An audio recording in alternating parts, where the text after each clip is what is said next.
Mari kita mulai persekutuan kita dengan memuji Tuhan nomor 228. Ia melindungi jiwaku. 228. Ia melindungi jiwaku.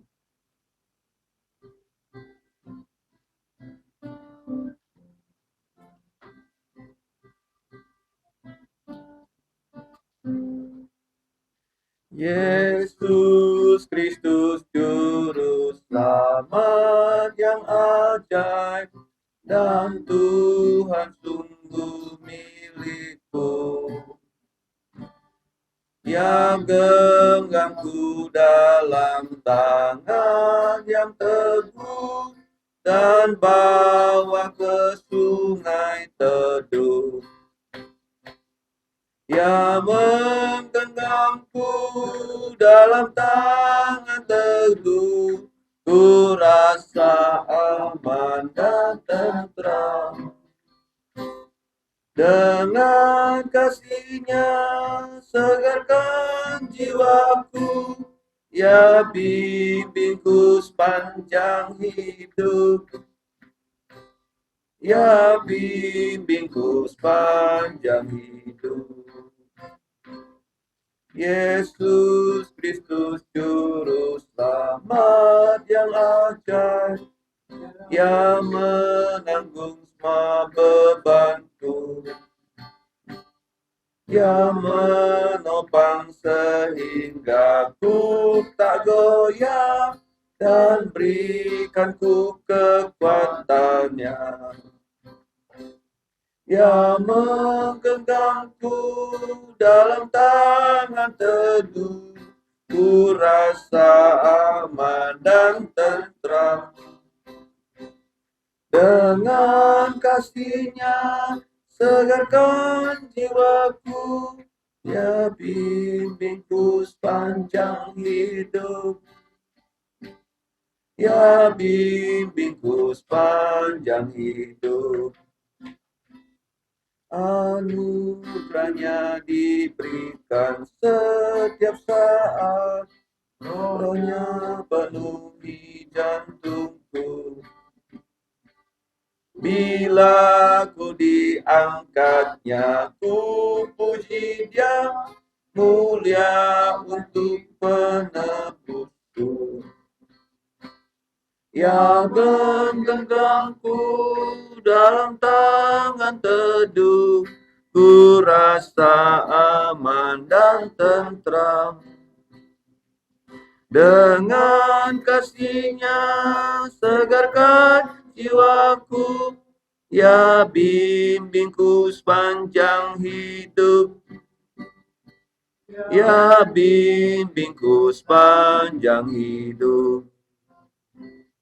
Mari kita membuka Alkitab sebelum kita berdoa dari Injil Yohanes pasal 3 ayat 3 dan ayat 16. Kita akan membaca bersama-sama dua ayat ini. Yohanes 3:3 dan Yohanes 3 ayat 16. 3, 2, 1. Yesus menjawab katanya, "Aku berkata kepadamu, sesungguhnya jika seorang tidak dilahirkan kembali, ia tidak dapat melihat kerajaan Allah." Ayat 16. Karena begitu besar kasih Allah akan dunia ini, sehingga Ia telah mengaruniakan putranya yang tunggal, supaya setiap orang yang percaya kepadanya tidak binasa, melainkan beroleh hidup yang kekal. Mari kita berdoa. Allah Bapa kami yang Maha Kuasa, yang telah menciptakan kami melalui putra-Mu, Tuhan kami Yesus Kristus, bahkan telah menyelamatkan kami sebagai orang yang berdosa melalui kehidupan sempurna Tuhan Yesus, bahkan kematiannya dan kebangkitannya. Kami bersyukur untuk siang ini kami dapat memuji nama-Mu dan dapat juga membaca sebagian dari firman-Mu. Kami mau merenungkan firman-Mu, kiranya Engkau menolong kami. Yang pertama-tama, ampuni dosa kami, dan Roh-Mu menolong kami untuk dapat memahami firman-Mu dan menjalankan dan mewartakan, sehingga nama-Mu dimuliakan. Demikianlah doa kami Bapa, dalam nama Tuhan Yesus kami berterima kasih. Amin. Kita sudah sampai di bab yang ke-7 ya, kelahiran baru. Bahasa Inggrisnya itu born again atau kelahiran kembali. Teksnya dari Yohanes pasal 3. Nah, Yohanes pasal 3 itu adalah kesaksian ya. Perjumpaan Tuhan Yesus dengan Nikodemus. Niko artinya apa? Menang. Demus apa? Orang atau manusia. Demokrasi. Ya, Nikodemus itu adalah manusia pemenang. Dia seorang Farisi, dia seorang pemimpin agama Yahudi. Dikatakan oleh tradisi Yahudi, Nikodemus ini orang yang paling kaya di Yerusalem. Orang yang paling pintar di Yerusalem. Dia seorang guru, tapi dia karena ya tidak mau dikucilkan orang Yahudi, dia malam-malam pergi mencari Yesus, ya, dengan bertanya kepada Tuhan Yesus. Dia mengaku bahwa Tuhan Yesus itu adalah ya satu orang yang diutus oleh Allah, itu pengertian dia. Dia belum mengerti bahwa Yesus itu bukan hanya manusia sejati, tapi dia juga Allah sejati. Dia memanggil Yesus sebagai Rabi. Ya, Rabi. Rabi itu apa? Bahasa Ibraninya itu terjemahan literalnya apa? Guruku. My teacher, apa? My teacher. Ya. Jadi bukan hanya sekedar guru, tapi guruku. Ya, berbeda ya dengan guruku ya. Kita bisa jadi guru, tapi belum tentu guru untuk orang yang bersangkutan. Nah, dia datang pada Yesus di malam hari. Kenapa? Karena dia melihat Yesus melakukan banyak mujizat. Mujizat ya. Nah, mujizat-mujizat yang dilakukan oleh Yesus itu membuktikan kepada Nikodemus bahwa Yesus itu adalah pribadi yang diutus oleh Allah. Nah, kemudian waktu dia datang kepada Yesus, Yesus langsung ya berkata padanya seperti ayat yang tadi kita baca. Yesus menjawab, ya, aku berkata kepadamu sesungguhnya. Ya, di sini dalam bahasa Yunani adalah lego ya. Aku berkata kepadamu, amen amen ya. Sesungguhnya aku berkata kepadamu. Dalam perjanjian lama itu istilah sesungguhnya aku berkata kepadamu itu adalah demikianlah firman Tuhan. Karena Yesus tuh Tuhan, jadi dia nggak bilang, oh demikianlah firman Tuhan. Karena dia sendiri adalah Tuhan. Nah, jika seorang tidak dilahirkan kembali, ia tidak dapat melihat kerajaan Allah. Nah, saya kasih tahu kalian ya, sebagai orang yang belajar bahasa. Dalam bahasa Yunani, itu ada pengandaian. Jika, titik-titik, maka. Ya, jika itu namanya protasis, kalau maka titik-titik itu apodosis. Nah, apa itu maksudnya? Jika pengandaian itu ada beberapa jenis.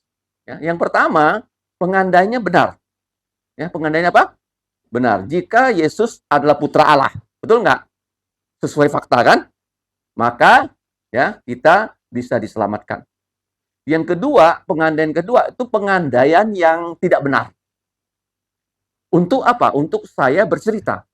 Jika saya presiden, maka saya akan berbuat apa? Apakah saya presiden? Bukan. Ingat ya, pengandaian kedua apa? Jikanya tak benar. Tapi untuk apa? Sekedar berbicara. Nah, yang ketiga, pengandaiannya ini seperti ini. Jika seorang tidak dilahirkan kembali, artinya orang itu, ya, kalau dia betul-betul tidak dilahirkan kembali, ia tidak dapat melihat kerajaan Allah. Kira-kira ini jikanya yang bagaimana? Jika yang sesuai fakta lu, kalau orang tidak dilahirkan kembali, ia tidak dapat melihat kerajaan Allah. Yang berikutnya, jika ada yang berupa kemungkinan, ya, jika kamu bertobat, maka dosamu diampuni. Kamu bertobat nggak? Bisa iya, bisa tidak. Ya, orang bertobat kan kalau dinasihati kesalahannya, dia berubah, dia diampuni kesalahannya. Tetapi kalau dinasihati dia tak mau berubah, artinya apa? Dosanya tidak diampuni. Jadi pengandaian pertama apa? Sesuai fakta. Yang kedua, tidak sesuai fakta. Yang ketiga, ada kemungkinan terjadi. Kemungkinan apa? Nah, terjadi. Ya, jika kamu sekolah, kuliah, ya, mungkin kan? Maka kamu akan tamat. Tapi mungkin nggak kuliah? Mungkin juga kan? Nah, yang terakhir, Itu jika yang tidak bisa terjadi. Jika iblis bertobat. Bisa nggak iblis bertobat? Nah, jadi ada berapa kemungkinan? 4 ya. Pertama apa? Sesuai fakta. Jika Yesus putra Allah, maka kita bisa diselamatkan. Jikanya benar nggak? Betul.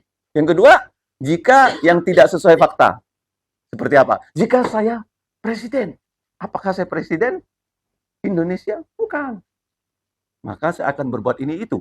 Saya bukan presiden. Ini untuk mengandaikan. Ya. Terus yang berikutnya apa? Kemungkinan.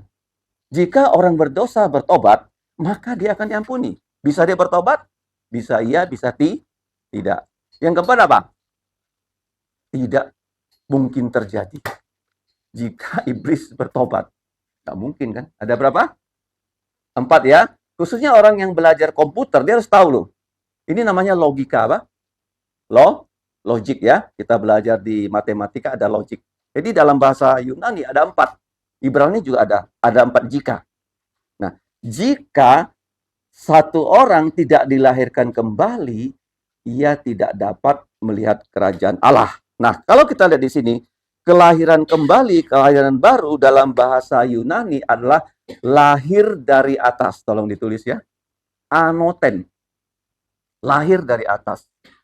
Lahir karena Tuhan menghendaki kita menjadi anak-anaknya.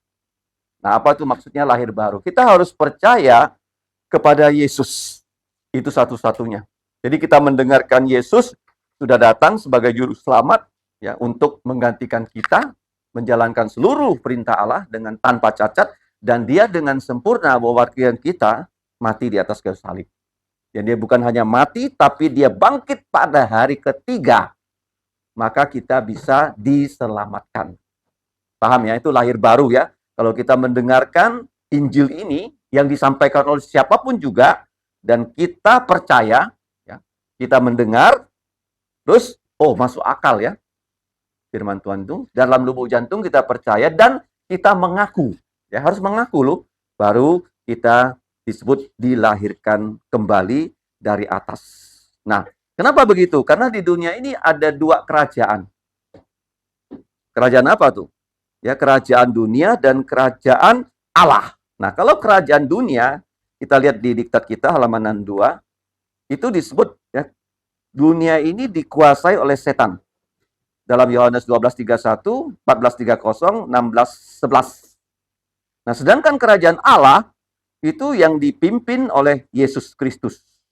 Ya, kerajaan Allah itu sudah ada tapi belum full. Maksudnya apa? Kerajaan Allah itu sudah ada di dalam lubuk jantung dan kehidupan orang percaya. Ya, secara faktual. Tetapi kalau kita lihat ya, secara seluruh dunia belum. Ya, Yesus belum datang sebagai raja segala raja. Nah, kerajaan Allah ini ciri khasnya apa?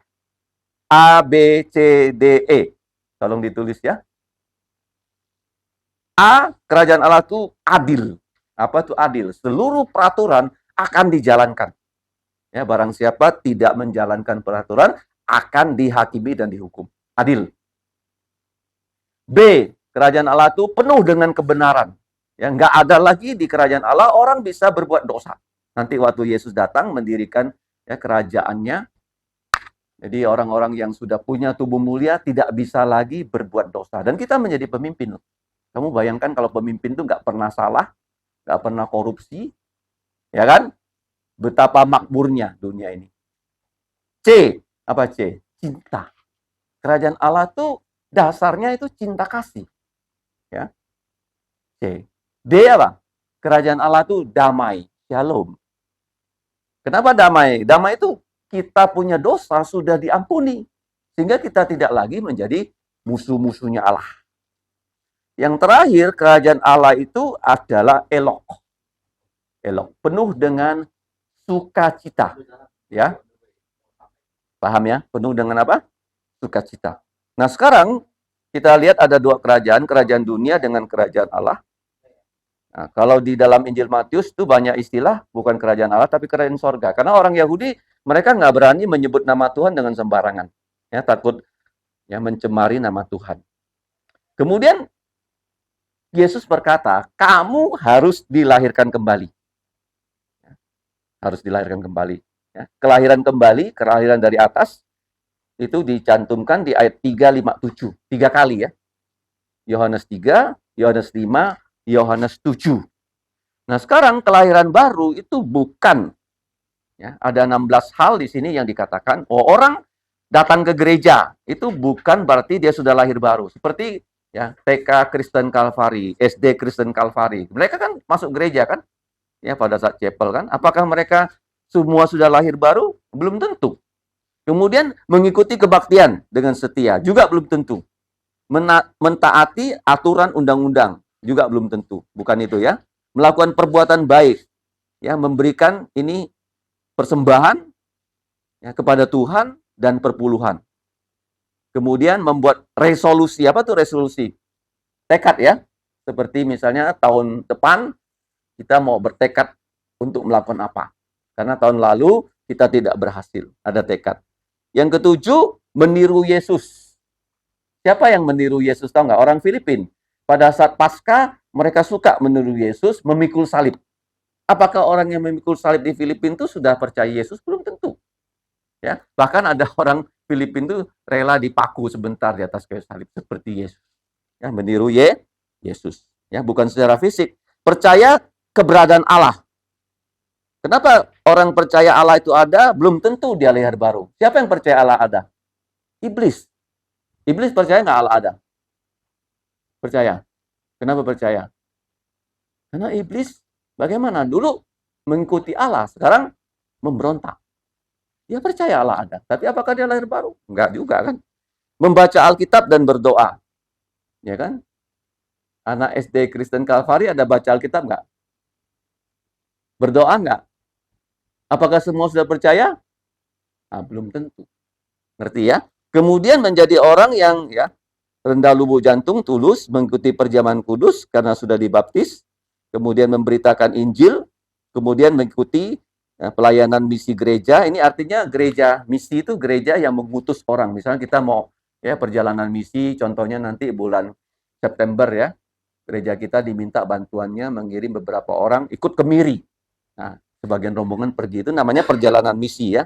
Kemudian menjadi full-timer gereja, menjadi orang yang menyebut dirinya hamba Tuhan, tapi belum tentu dia lahir baru. Contohnya siapa?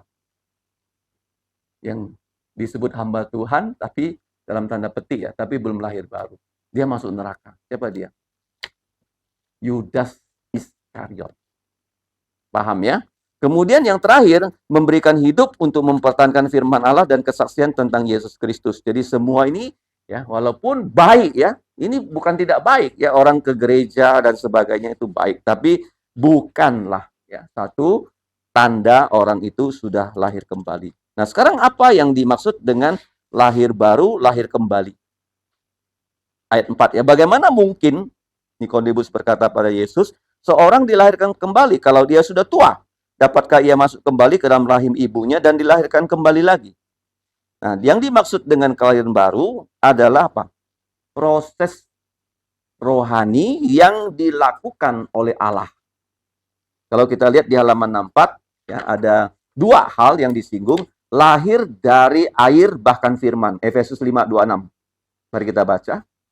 Untuk menguduskannya, sesudah ia, Tuhan, menyucikannya, kita orang berdosa, dengan memandikan kita dengan apa? Air dan firman. Jadi kalau kamu mendengarkan firman, kamu digerakkan Roh Kudus, ya, kamu bertobat, nah maka bagaimana? Yang bisa membersihkan kita, yang pertama itu darah Yesus. Yang kedua, firman Tuhan. Yang ketiga, dorongan Roh Kudus. Yang keempat, diri kita sendiri mau. Kalau diri kita sendiri nggak mau bekerja sama dengan Allah, juga nggak bisa. Paham ya? Kemudian Ibrani 13:12. Yesus sudah menderita di luar pintu gerbang. Jadi Yesus dilahir di luar kota Yerusalem ya, untuk ya, karena dia disalib, maka darahnya bisa menguduskan umatnya dengan darahnya sendiri. Jadi yang pertama ya, yang bisa menguduskan kita itu darahnya Yesus. Darahnya apa? Yesus. Yang kedua, yang bisa menguduskan kita apa? Yohanes 17:17. Firman Tuhan. Firman Tuhan. Makanya kita berharap ya, waktu anak-anak membaca ya Injil Tuhan Yesus, membaca Alkitab, firman Tuhan ini bisa membuat mereka bertobat. Nah, yang kedua, lahir baru itu adalah proses ya secara apa? Kerohanian. Ya, bukan secara psikologi ya, bukan ya. Kenapa? Karena ini perbuatan Tuhan ya di dalam 2 Korintus 5:17. Jadi, siapa yang di dalam Kristus, ya ia adalah ciptaan baru, yang lama sudah berlalu, sesungguhnya yang baru sudah datang. Nah, yang di dalam Kristus artinya kita sudah percaya kepada Tuhan Yesus Kristus. Itu artinya ya. Yang kedua ya, orang yang belum percaya digolongkan sebagai di dalam apa? Adam. Di dalam apa? Ya, semua orang tidak percaya Yesus di dalam Adam. Tapi kita yang percaya Yesus disebut di dalam Kristus. Ya, makanya saya selalu menyapa saudara-saudari di dalam Tuhan Yesus Kristus. Paham ya? Itu panggilan yang paling tinggi loh di dalam kekristenan, saudara-saudari. Karena kenapa kita sebut saudara-saudari? Karena apa? Kita punya Bapak di sorga. Melalui siapa? Putranya Yesus. Ya, jadi orang yang sudah dalam Kristus disebut ciptaan baru. Kenapa ciptaan baru? Ciptaan lama adalah langit ini, bumi ini, dan segala isinya. Yang kita lihat ini ciptaan lama. Makanya kita tidak mengaitkan ya, sahabat Yahudi, sahabat Kristen dengan perpuluhan. Seperti yang dikaitkan oleh seorang pendeta yang sekarang menghadapi kasus. Tidak ada hubungan itu antara persembahan dengan kebaktian. Kenapa kita seminggu sekali harus berkebaktian? Kenapa? Dita, sebelum bangkit ciptaan lama, Tuhan menciptakan langit bumi 6 hari. Dan hari ke-7 dia istirahat. Ya nggak ada hubungan dengan persembahan loh. Ya kan? Makanya banyak pendeta itu menguraikan firman untuk cari duit. Cari apa? Siapa yang nggak kenal pendeta itu? Rata-rata kenal. Tapi ajarannya tidak sesuai dengan firman. Sampai dimasalahkan oleh agama orang lain, baru ya orang sadar. Khotbahnya itu sembarangan. Nah, ciptaan lama, hari sabatnya, hari istirahatnya Sabtu. Kalau kita ciptaan baru, kenapa Minggu? Yesus sudah bangkit. Gereja mula-mula pertama-tama kebaktian juga hari Sabtu loh. Tapi setelah Rasul Paulus pergi mengabarkan Injil, banyak orang Yahudi nggak mau percaya Yesus. Sehingga Tuhan menggerakkan dia, sekarang nggak boleh lagi kebaktian hari Sabtu. Pindah ke hari Minggu, kebangkitan Yesus. Hari pertama Yesus bangkit, itu disebut ciptaan baru. Apa ciri khas ciptaan baru? Dita, apa yang kamu harapkan kamu jadi orang Kristen satu saat? Punya apa? Apa? Punya apa? Tubuh mulia. Paham ya? Punya apa? Tubuh mulia. Itu ciptaan baru. Siapa yang punya tubuh mulia? Yesus. Yesus yang bangkit, dia punya tubuh mulia. Yang lama sudah berlalu. Apa tuh lama? Nafsu. Ya, kita itu memang ya masih punya nafsu, tapi kita tidak dijajah oleh nafsu kita. Ya, dalam Galatia 5 ya, begitu banyak nafsu, tapi kita hidup di dalam Roh ya, Kudus. Nah, sekarang kita lihat ya, kelahiran baru bukan bukan renovasi. Bukan apa? Bukan renovasi. Ya, orang yang sekarang renovasi kan.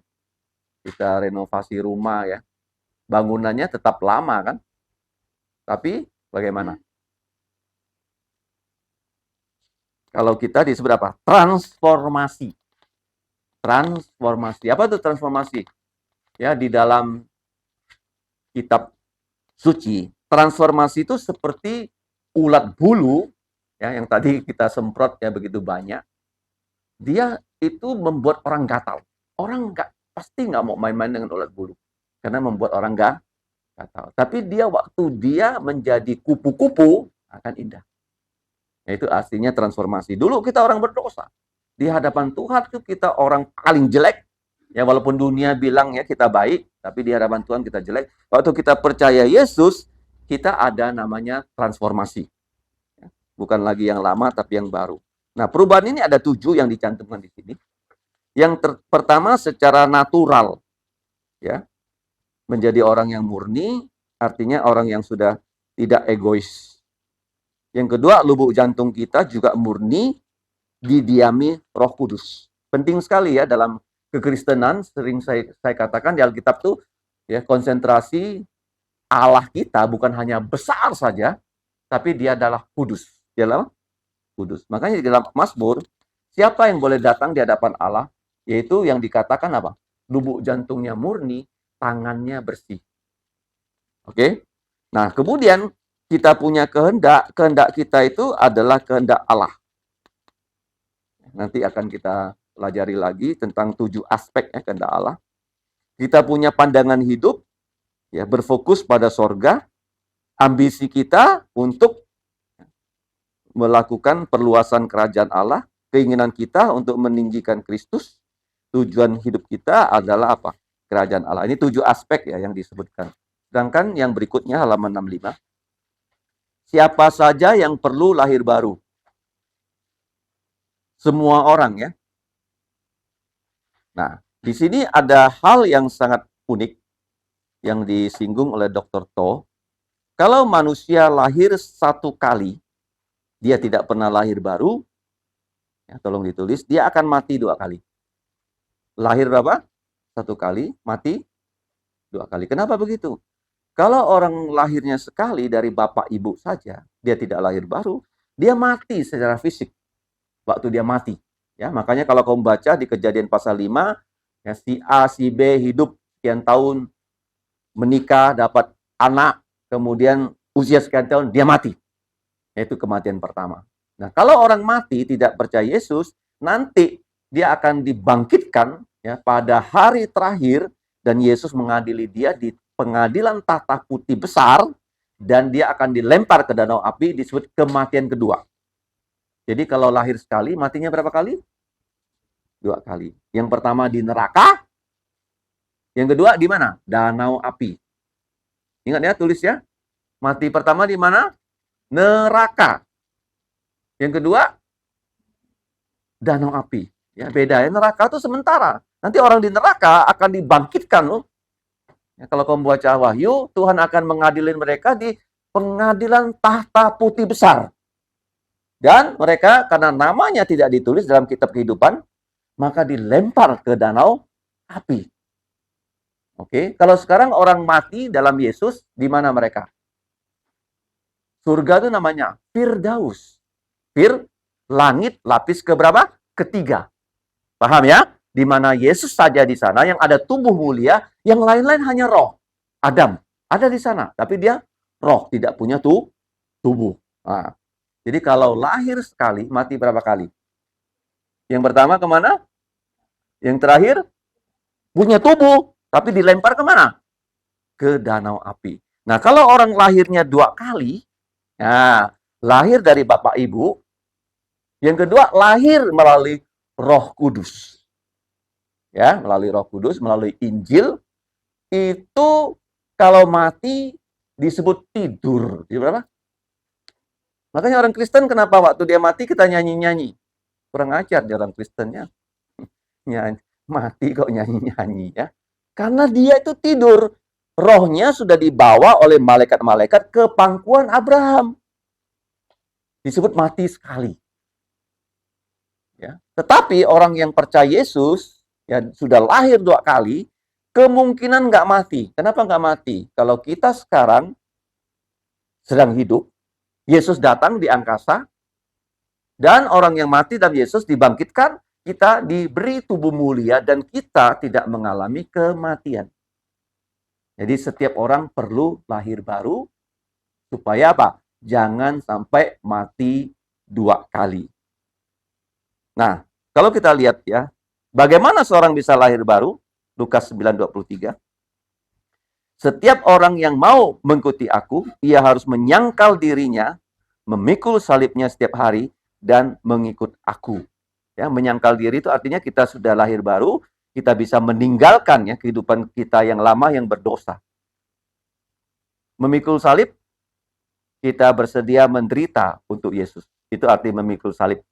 Ya, bukan berarti pada setiap peringatan Paskah kita buat salib besar, kita pikul-pikul keliling-keliling gereja. Bukan ya. Kemudian ya, kita setiap hari mengikut Yesus. Apa itu artinya mengikut Yesus? Ya, kita melakukan apa yang Yesus perbuat. Makanya penting ya kita membaca Injil Matius, Markus, Lukas, Yohanes untuk mengetahui siapakah Yesus. Nah, kalau kita lihat ya, setiap orang sudah berbuat dosa dan kehilangan kemuliaan Allah. Tidak ada orang satupun yang benar, semua orang sudah berbuat dosa. Itu yang pertama ya. Yang kedua, kalau kita lihat 1 Yohanes 1:19, kalau kita sudah mendengarkan Injil, kita mengaku dosa kita, kan Injil kan yang pertama apa? Kristus sudah mati untuk dosa kita, sesuai kitab suci. Ya, kita mengaku kita berdosa, maka Allah itu setia dan adil sehingga Ia mengampuni segala dosa kita dan menyucikan kita dari segala kejahatan. Ini penting ya, kalau kita lihat ya, orang Kristen kan dalam doa Bapa kami yang kita ucapkan setiap hari, itu ada bagian yang mengatakan, ampunilah kami akan kesalahan kami, seperti kami juga mengampuni orang yang bersalah pada kami. Jadi tidak ada manusia yang lepas ya, dari dosa. Tapi Tuhan berikan kita ya selalu kesempatan untuk bertobat. Itu penting ya. Ya, Tuhan tuh tidak langsung menghukum kita waktu kita jatuh dalam dosa. Kalau Tuhan langsung menghukum manusia waktu manusia jatuh dalam dosa, semua kita sudah mati. Ya, dosa kecil. Akibatnya mati. Paham ya? Tapi Tuhan ingin kita bertobat. Yang ketiga. Nah, kita dapat lahir baru karena kita memiliki Tuhan Yesus Kristus sebagai Tuhan dan Juru Selamat kita. Ya, mari kita baca Kisah Rasul 16 ayat 31. Kisah Rasul 16 ayat 31 itu ayat yang kita cantumkan di depan gereja kita. Itu perkataan Rasul Paulus dan Silas kepada kepala penjara. Tetapi terjemahnya ada sedikit yang perlu kita perbaiki. Ya, Kisah Rasul 16 ayat 31. Mari kita baca. Jawab mereka, percayalah kepada Tuhan Yesus Kristus dan engkau akan diselamatkan. Bukan selamat loh. Diselamatkan. Pasif. Ya, engkau dan seisi rumahmu. Ingat ya, kalau kalian membaca ayat ini, kata akan selamat itu terjemahan yang belum pas. Yang pas apa? Akan diselamatkan. Bahasa Inggrisnya will be saved. Oke? Okay? Will be saved ya. Akan diselamatkan. Selalu ingat ya, bahwa kita tidak bisa menyelamatkan diri, tapi kita diselamatkan oleh Allah melalui Tuhan Yesus Kristus. Nah, kalau kita lihat di sini, di Roma 10:10, sebab jika kita mengaku dengan mulut ya, bahwa Yesus adalah Tuhan, dan percaya dalam jantung kita bahwa Ia telah membangkitkan, ya, Allah telah membangkitkan Yesus dari antara orang mati, maka kamu akan apa? Bukan akan selamat, akan diselamatkan. Ya, kita pasif, yang aktif itu Allah. Karena dengan lubuk jantung orang percaya dan dibenarkan. Nah, kata dibenarkan di sini adalah peristiwa di pengadilan. Hakim ketok palu menyatakan kita orang berdosa tidak berdosa. Kenapa? Karena dosa kita sudah diampuni oleh Tuhan Yesus. Yang kedua, kita sudah diberi jubah keadilan. Dan dengan mulut, ya, orang itu mengaku akan diselamatkan. Kamu lihat kata diselamatkan itu disebut 2 kali. Ya, bukan akan selamat ya, atau mudah-mudahan selamat, tapi pasti diselamatkan. Karena kitab suci berkata, barang siapa yang percaya kepada Dia tidak akan dipermalukan. Ya, kenapa tidak dipermalukan? Apa yang membuat manusia paling malu? Kalau Allah tidak mengaku kita sebagai anaknya. Ya, jadi kalau kita berdiri di hadapan Allah, Allah itu mengaku kita sebagai anaknya, ya, maka kita tidak akan malu. Ya, makanya kalau orang yang tidak percaya itu bukan anak Allah. Allah tidak mengaku mereka sebagai anak-anaknya. Nah, kemudian kalau kita lihat kelahiran baru memberikan dampak baik. Kalau kita sebut di sini sebagai keuntungan. Yang pertama apa? Ibrani 8:12. Kita baca sama-sama. Sebab aku akan menaruh belas kasihan terhadap kesalahan mereka dan tidak lagi mengingat dosa-dosa mereka. Dosa-dosa kita sudah dibersihkan, sudah diampuni. Artinya kita sudah bertobat. Ya, seperti Sakyus. Sakyus itu dulu pemungut cukai kan? Apa buktinya dia bertobat? Dulu dia memungut cukai seringkali memungut lebih daripada yang dia harus pungut, sehingga dia menjadi kaya. Jadi apa? Kaya. Dan kekayaannya itu bagaimana? Membuat dia satu hari bertemu Yesus, dan Yesus ya datang ke rumahnya, dan dia berkata pada Yesus, ya, setengah hartaku kujual, kuberikan pada orang miskin. Yang berikutnya, kalau aku pernah membohongi orang, aku akan ganti 4 kali lipat. Jadi ada bukti ya, orang yang sudah diampuni dosanya, ya, itu adalah mendapatkan belas kasihan dari Tuhan. Yang kedua, kita menjadi pribadi yang baru. Sudah kita baca tadi ya, 2 Korintus 5:17. Yang berikutnya, ini pentingnya, kita lahir baru, kita sudah diangkat atau diadopsi. Ya, tambahkan di situ, diadopsi ya, menjadi anak Allah. Ya, supaya kita diterima menjadi anak, Galatia 4:5. Dalam kasih ia telah menentukan kita dari semula oleh Yesus Kristus untuk menjadi anak-anaknya sesuai dengan kerelaan kehendaknya. Kemudian keempat, kita akan menerima warisan dalam kerajaan Allah yang kekal. Efesus 1:11. Warisan. Kita orang tidak punya uang memang tidak begitu berdampak ya kalau kita bilang kata warisan. Coba kalau kamu bilang warisan, yang punya BCA, anak-anaknya gimana? Mau nggak warisan? Elvia? Mau. Saya baca di koran ya, ternyata anaknya Pak Harto, namanya Sigit. Nggak pernah dengar kan? Karena udah tenggelam kan? Sejak reformasi. Dia punya saham di BCA. Saya tidak tahu berapa persen. Uangnya triliunan loh. Punya saham berapa? Di BCA. Itu warisan. Paham ya? Nah, warisan orang Kristen itu apa? Kamu sudah percaya Yesus, Mawar. Apa yang Yesus beri kamu sebagai warisan sekarang? Kamu orang kaya tidak? Kaya. Apa warisannya?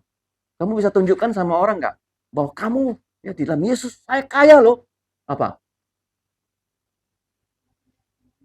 Iman, apalagi? Keselamatan apalagi? Orang tidak sadar loh, dia punya kekayaan yang paling kaya. Yang selama-lamanya.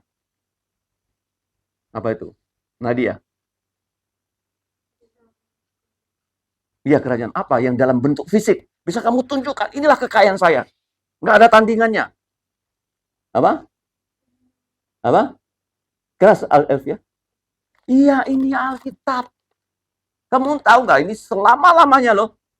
Buku ini. Ya, khususnya dari bahasa asli. Itu selama-lamanya. Allah mengizinkan firman-Nya secara lisan dibuat jadi tulisan. Inilah kekayaan yang paling tak ada tandingnya. Firman Tuhan. Jadi kalau orang Kristen, dia nggak pernah baca Alkitab, dia nggak pernah menjalankan Alkitab, dia jadi orang miskin. Miskin. Padahal dia sangat-sangat kaya secara rohani. Makanya kalau kamu rajin baca Alkitab, kamu diperkaya oleh firman Tuhan, kamu bisa membagikan firman Tuhan ini kepada orang yang berandalan, sehingga dia percaya Yesus, dia akan berubah 100%. Yang mengubah manusia bukan kita loh. Apa yang bisa mengubah manusia? Firman Tuhan. Firman Tuhan. Ngerti ya? Kalau orang sudah sampai cinta pada firman Tuhan, orang tuh pasti hidupnya makin hari makin baik. Ya, kalau kita cinta sesuatu yang lain yang bukan firman Tuhan, hidup kita makin lama makin apa? Terpuruk. Misalnya aku cinta TikTok. Tiap hari TikTok. Kira-kira bagaimana? Aku tiap hari kayak TikTok ini. Ngerti? Ya. Ada orang misalnya cinta mobil, dia balap terus. Kerjanya pembalap. Kalau ayahnya kaya sih nggak apa-apa sih. Kasih dia duit balap. Ada tuh yang punya restoran KFC. Punya apa? Kakeknya yang bikin KFC, bapaknya yang punya KFC, sekarang anaknya yang punya KFC itu kerjanya apa? Balap. Ya, di luar negeri. Kerjanya apa? Tiap hari ini. Ya kan? Nah, Kalau cinta TikTok kayak TikTok. Kalau cinta mobil, balap. Dulu ada orang cinta kuda loh. Tiap kali kerjanya apa? Nunggang kuda lah.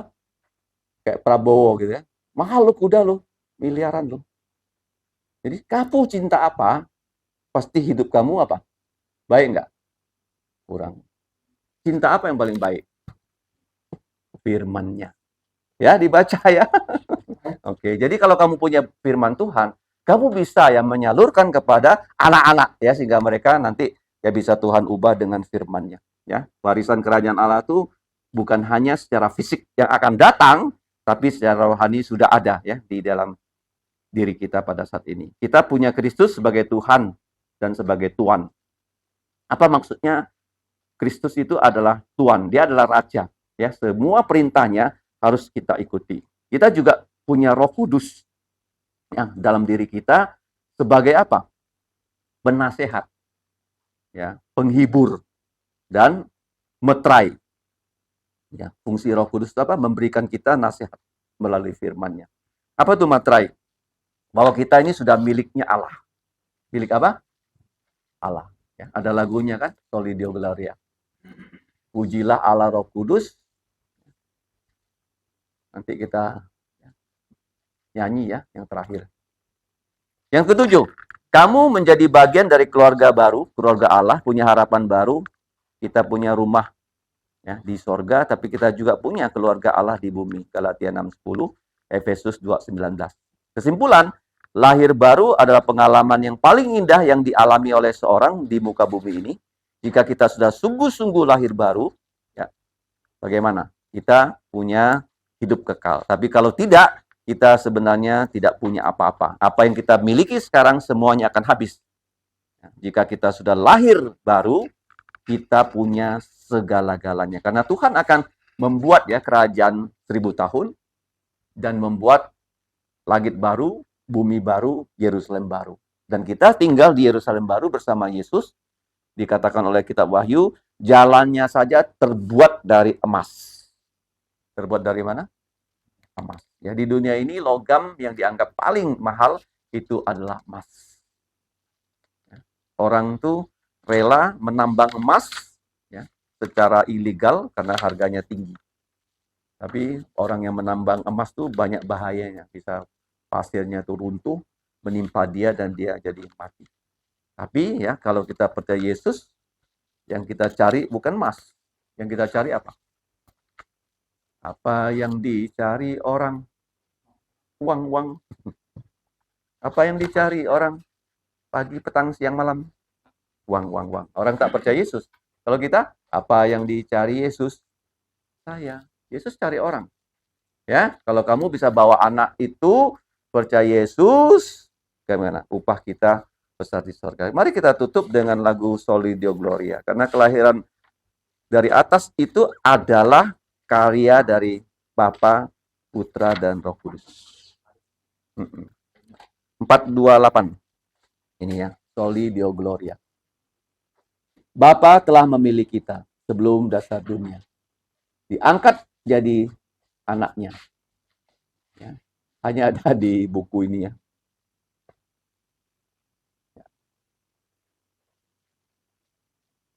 Kita tutup dengan pujian Soli Deo Gloria. Efesus pasal 1 ayat 4 sampai 6. Efesus pasal 1 ayat 7 sampai 12 tentang putra. Efesus 1 13-14 tentang Roh Kudus. Yang punya 428 tidak ada di itu ya, sorry ya. Hanya ada di buku ini. 1 2 3. Bapa telah memilih kita sebelum dasar dunia, diangkat jadi anaknya yang dikuduskannya. Pujilah Bapa, mulia namanya, anugerahnya yang melimpah. Puji namanya, tiru sifatnya, mari beritakan karyanya. Darah Yesus tebus kita dari segala dosa. Yesus berikan pada kita hikmat dan niatnya. Pujilah Yesus, mulia namanya. Dialah Raja segala raja. Puji namanya, tiru sifatnya. Mari beritakan karyanya. Roh Kudus meterai kita sebagai milik Allah. Injilnya telah ku terima, antarku ke sorga. Pujilah Dia, Allah Roh Kudus, penjamin kita selamanya. Puji namanya, tiru sifatnya. Mari beritakan karyanya. Mari kita berdoa. Bapa di sorga, kami sangat berterima kasih untuk rencanaan-Mu yang kekal dengan mengutus Kristus sehingga kami diselamatkan olehnya melalui kematiannya, melalui darahnya yang mengalir, kami dapat dihapus segala dosa-dosanya. Bahkan melalui Roh Kudus, Engkau menuntun kami untuk percaya pada Engkau di dalam Tuhan Yesus. Kiranya Bapa, kami menjadi manusia yang sungguh-sungguh dilahirkan kembali. Kami serahkan hidup kami dalam pimpinan Engkau. Jadikanlah kami sebagai anak-anak-Mu yang berkenan pada Engkau, dengan selalu mau menuruti kehendak-Mu. Demikianlah doa kami, ampuni dosa kami, dalam nama Tuhan Yesus. Amin.